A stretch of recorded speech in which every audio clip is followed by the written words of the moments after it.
Hi, I'm Gavin. As you've seen in some of the other videos, I've covered the whole Olympus lineup really. So one, the two, and the four. One, the two, the 2SP, and the four. I don't have a three, an OM3. I wish I did. They're expensive. They're mechanical camera. They sort of brought that in to sort of replace the OM1, but they're hugely expensive cameras. It's on my list one day maybe. Anyway, so what I thought we'd do is have a look at some of the other cameras Olympus made, and as I mentioned before, they had a huge range of small half frame cameras, which are amazing, and also they created some great full frame sort of compact cameras as such. And one of those cameras is the Olympus 35SP. Now, if you look at this on the internet, it's got like rave reviews. It's called the poor man's Leica. What it is, it's a fixed lens 42mm rangefinder camera, and it was the first camera, I believe, of this kind. Here it is, that incorporated spot metering. So, again, another first from Olympus. It has the most astonishingly good lens on it. It's amazing to use and takes great photographs. It is an old camera, however, and it sort of predates lithium and the battery, so you need to have a battery converter in it to convert it to the correct voltage to work. I should have mentioned that in the M1 OM1 video. You need to convert the batteries, the voltage in the OM1 and the M1 to get it to work and expose properly. If you put in standard batteries of today, it won't expose properly. And especially with the M1 and the OM1, you need to have a diode put in to convert the voltage. In these, you can get these converters which you drop the battery into and it converts the voltage for you. They're, I don't know, about 20-30 quid. They're very clever. Anyway, so why is this such a great camera? It's really, it's designed well. It has great ergonomics to use. That's focus. That sliding that around there is just focusing it, and it's has a beautiful lens in it as well. Okay, I'll sort of take you through it on the table. One other thing to say about this one though, it's got EV metering. I can't remember what that's called. It doesn't have like metering designations like you normally see on a camera. It has this EV meter in the top in the viewfinder. I'll try and do a view through the viewfinder. This is quite tricky, but basically, it's got like a red area you shouldn't be in, and another area you can be in.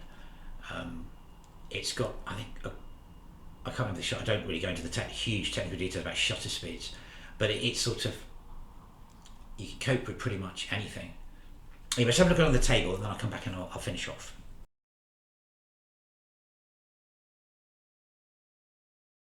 Okay, so this is the Olympus 35SP rangefinder camera.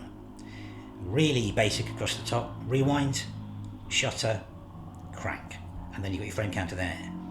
And on the back here, as I mentioned, we've got a spot metering control. So when you can sort of point the camera at something, press the spot metering, hold it, then take a shot, and it'll be metering on that center dot. The ISO controls on these are here. I hope that goes into focus. Is that going to go? There.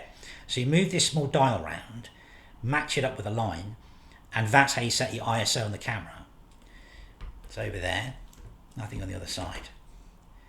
And then the front though is really interesting. Okay, so you've got your, take this thing off, you've got your beautiful Zico lens on the front, which is 1.7 42mm, but then all the controls are here. So you've got, now I'm not going to go into this, you need to look at the battery because it's really complicated, because it's not quite like, it's aperture priority, but you can actually do sort of adjustments to this using these three rings on the front here. I never do it. If you really want to find out how to do it, you have to match up the EV numbers in here with the settings in here. It's in the manual, but I just shoot this aperture priority. It does the trick. and otherwise it gets really complicated. And then you've got the focus, and you can see the focus. Isn't that better?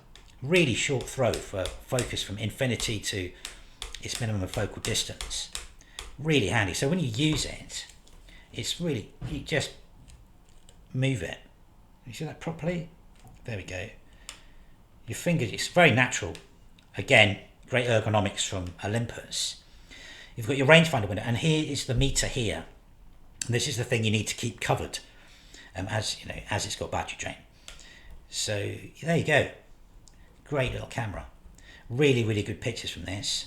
I highly recommend it if you want to get a small, portable, high quality rangefinder type package. That's the Olympus 35 SP.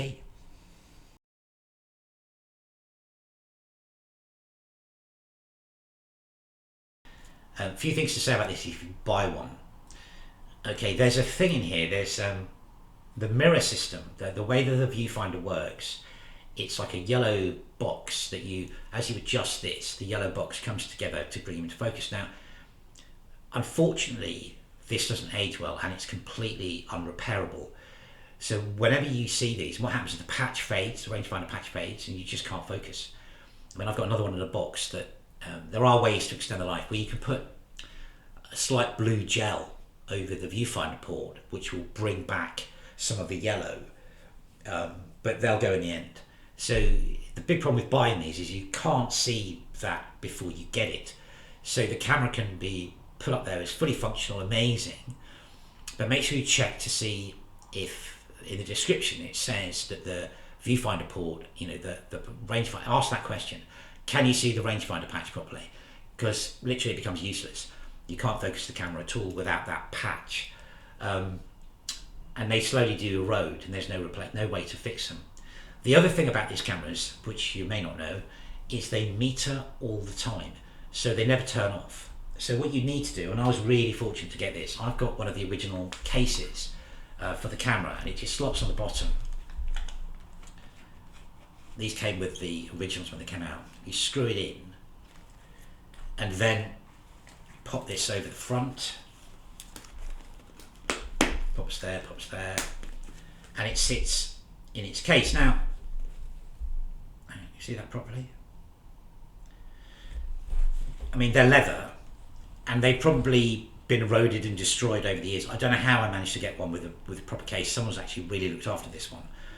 But the problem is, as they meter all the time, if you stick it on your shelf because it looks great, your battery will drain. So you need to keep the cameras in the dark. My old one, I used to keep it in a shoebox so that the battery doesn't run out. So that's that. But if you can find one with a case, well done. I mean, this is an original case. But yeah, another great camera from Olympus. Great one to carry around all day. 42mm is a great length. I'll go into 42 and 43mm in a separate video because it's a very, very specific and useful length, and you'll see it a lot on rangefinder cameras, on compact cameras, because that is a direct representation of all your eye sees. So when you make the viewer here, you don't need to put frame lines in. You're actually seeing through it what you're going to shoot. Anyway, I'll do a whole thing. Pentax made a beautiful lens, 43mm, which I'll have a chat about. Anyway, so that's the Olympus SP 35. Thanks for watching.